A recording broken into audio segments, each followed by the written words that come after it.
is the spooky gang. Oh, we got the spooky gang. What's going on, spooky gang? It's your boy Tech. Welcome back to Terror of Tech.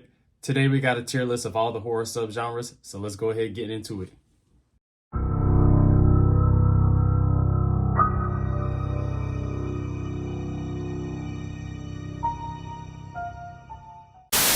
Now, before we begin this tier list, make sure you go ahead and subscribe to the kid.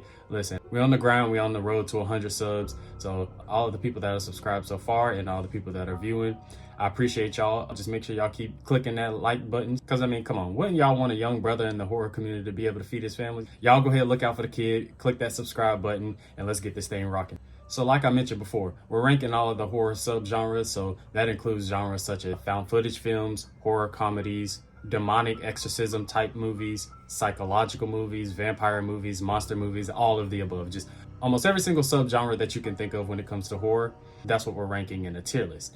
And so in the tier list, it's listed out. There's S tier, which is the best tier. Then there's A tier, which is right below that. Means, you know, it's very, very, very good, very solid. It wasn't quite exactly in your top rankings, but was very good. Then you have B tier, which, you know, is pretty good, nothing too crazy, this, that, and the other. C, you know, it's kind of that middle of the pack, not all that great. D, F, you know, you all get it by this point. So let's go ahead and dive into it, and let's start with our first subgenre, with the zombie subgenre of movies. But when I think of zombie movies, I think of, you know, movies like Dawn of the Dead, Day of the Dead, Night of the Living Dead, you know, all of those movies. A lot of them are classics. But just in general, when I think about the zombie subgenre, I think there are some really good ones. Like I mentioned, there are definitely some classics, but it's also kind of one of those subgenres that was overdone. I mean, although, you know, I do love movies like The Crazies, and the zombie subgenre isn't necessarily my favorite, but it is very solid. Zombie subgenre, we're going in at a C tier. So moving on, next we have the alien subgenre. Alien and Aliens. You have Dark Skies, The Fourth Kind. And for people who haven't seen The Fourth Kind, that's probably one of the most creepy alien abduction type movies that you've ever seen, because it has a real documentary type feel.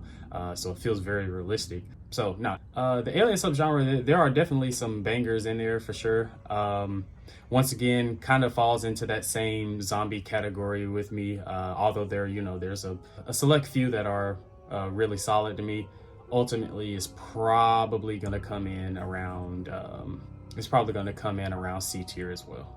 Our next subgenre up is ghosts and spirits / you know, the whole paranormal aspect of things. This is easily one of my favorites. I love everything about the paranormal and ghost hauntings and haunted house stories. I love everything about that subgenre. It's easily one of my favorite for the majority of the movies. That's usually a lot of what I own, and is one of my favorites. Now, what I did do is I did separate exorcism movies, like demonic possession and movies similar to that. I separated those from this because make sure that those two weren't together, because they are a little different. Like, you can have elements of both of those in each other's movies, but for the sake of this, I wanted to more so have like the haunted house, just a general ghost spirit type of feel, paranormal activity type of deal, subgenre first, then, you know, have something like all the exorcisms and things of that nature.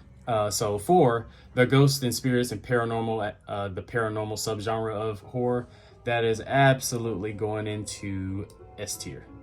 All right, so moving on, we got the anthology horror movies. One, there isn't a whole lot of anthology horror movies out there. So really, just if you think about that subgenre alone, you already only have, you know, only a certain amount that you could really choose from. But of the ones that do exist, a lot of them are bangers. So, you know, I've mentioned previously before, Creepshow, especially Creepshow 2 is one of my favorite movies of all time. Another movie that comes around Halloween time, Trick or Treat, that's another anthology movie. When I think of that genre, like I said, because there isn't a lot of movies per se in this genre, it's kind of hard for it to rank too high. But of the ones that I have seen and that I do enjoy, I tend to really enjoy. So for anthologies, we are moving them into the B tier.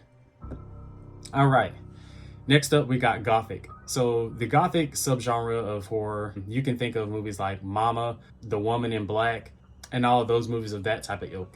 This genre isn't necessarily one of my favorites, and there's nothing necessarily against it. It's just something that isn't really on my radar when I'm watching movies. For this one, it could be kind of short and sweet. Like I said, nothing really wrong with the subgenre, but it's just definitely not one that I go to when I think of some of my favorite horror genres. So Gothic, we're gonna have to put that thing in the D tier. All right, next genre up, we have exorcism type films, or any films that deal with the devil or demons and hell and all of that good stuff. This is a subgenre, like I mentioned previously, that it sort of blends in with the paranormal subgenre of movies. This subgenre is for sure one of my favorites. You can include possession movies in this as well, but there's just so many movies in this subgenre. Now, is the subgenre a little oversaturated? It for sure is. Like, there's no doubt about that. But ultimately, when I think of movies like the last exorcism of Emily Rose, The Exorcist, you can consider some of the Conjuring films that sort of in that subgenre as well. But I don't know. There's so many good ones. There are a lot of stinkers in there for sure, because everybody and their mama has tried to make an exorcism film. So I would probably say that the devil, or the exorcism, possession, devil, all that demon subgenre would go into my A tier. Now, moving on to home invasion. So there are a lot of good home invasion horror movies out there. I think of the likes of When a Stranger Calls, Hush, which is a modern version of a really good home invasion movie. Makes it even better because obviously the girl is deaf in the movie. So, that's really, there's some really good and creative home invasion movies out there. And I think overall it's very solid. So I would probably put home invasion horror in the B tier. Now, moving into monster films. So when I think of monster film, Frankenstein, you have Tremors, you have Godzilla, and I'm throwing that back in there. You have The Mist, which is still has a little bit of the alien feeling, but it still kind of is a monster movie as well. Jaws, and many other movies. Yeah, monster films, I absolutely love monster films. There's something about wild creatures or something like that coming after you, or destroying a town, or whenever these films come around and they're executed well, they always are a banger. So definitely can't go wrong with monster films. So for me, monster films are going into the A category. Next up, we got horror comedies. Horror comedies have been around for a very long time.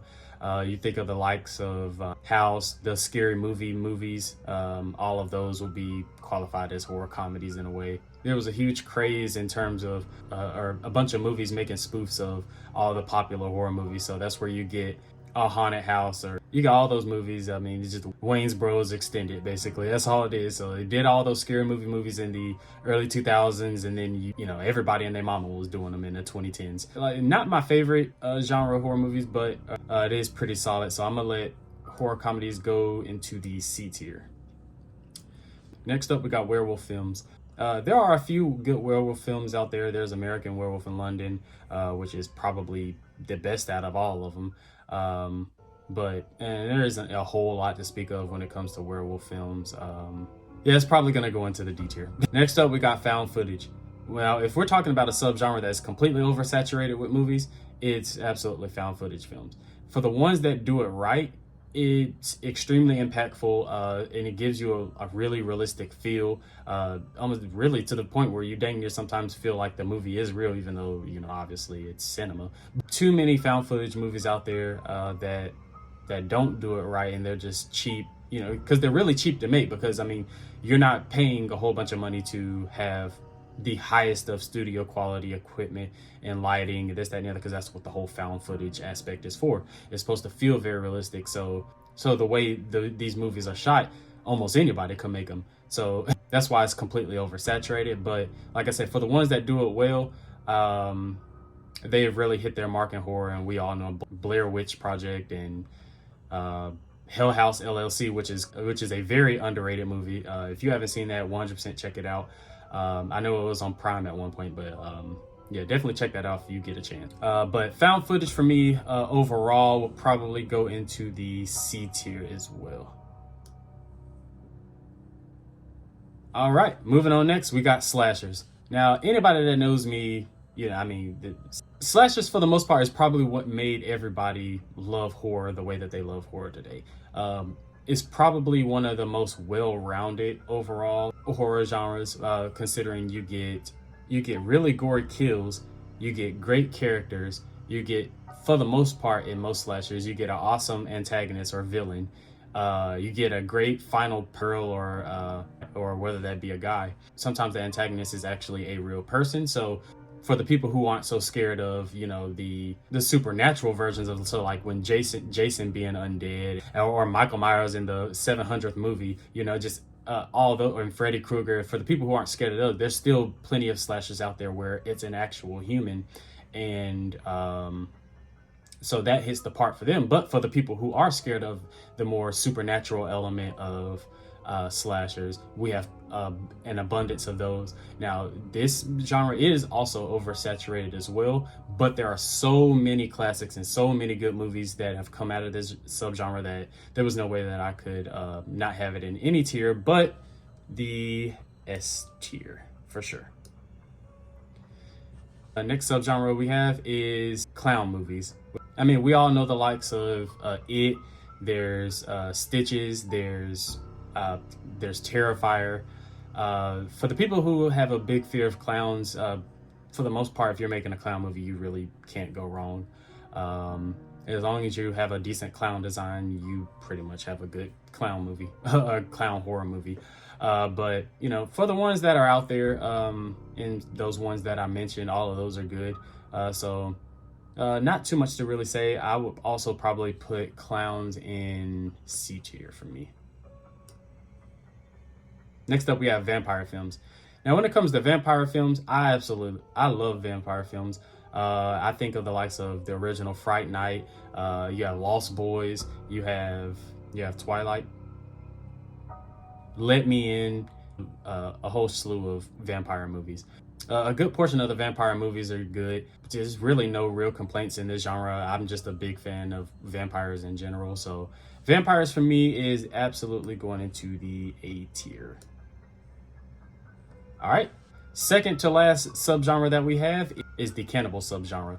So cannibal subgenre, this is one of those tiers where I also think that there aren't a whole bunch of horror movies that are good in this subgenre. My favorite one out of the cannibal movies will probably be Green Inferno, and I think that is a very solid movie. But beyond that, not really my favorite. So it's gonna be tough. But ladies and gentlemen, we got our first F tier. And with the last tier, we have torture movies. So torture movies, we're thinking of Hostel, we're thinking of Saw, we're thinking of some revenge movies like I Spit on Your Grave, things of that nature. Man, this is like the perfect genre for anybody who's really just into having a lot of gore and just it being bloody and the most effed up way that somebody can die or something that can happen to somebody. That's what these movies are for, and they have a special place in my heart. Are they one of the better genres? Probably not, but I think overall they have really made their mark in the horror genre and community as a whole. So torture movies will be going into B. And so, brothers and sisters, that is it. So we have all of the horror genres ranked. A few of my favorites for sure, definitely going to be the paranormal tier of movies, the slashers, the demonic genre of movies, monster, vampires. Those are all of my favorites for the most part. Of those other subgenres, of course, each of those have movies that I do enjoy for sure. Love to watch here and there. But when it comes to my mainstays, it's definitely the first 5 that I just mentioned. I appreciate you all watching. Comment down below what are some of your favorite horror genres. I also have a big project for the game coming up in March. Something that I've been working on and planning on for a while, and I know it's going to be a banger of a video. But all you just stay on the lookout for that. Like I said, that'll be dropping in March. Until next time, stay spooky.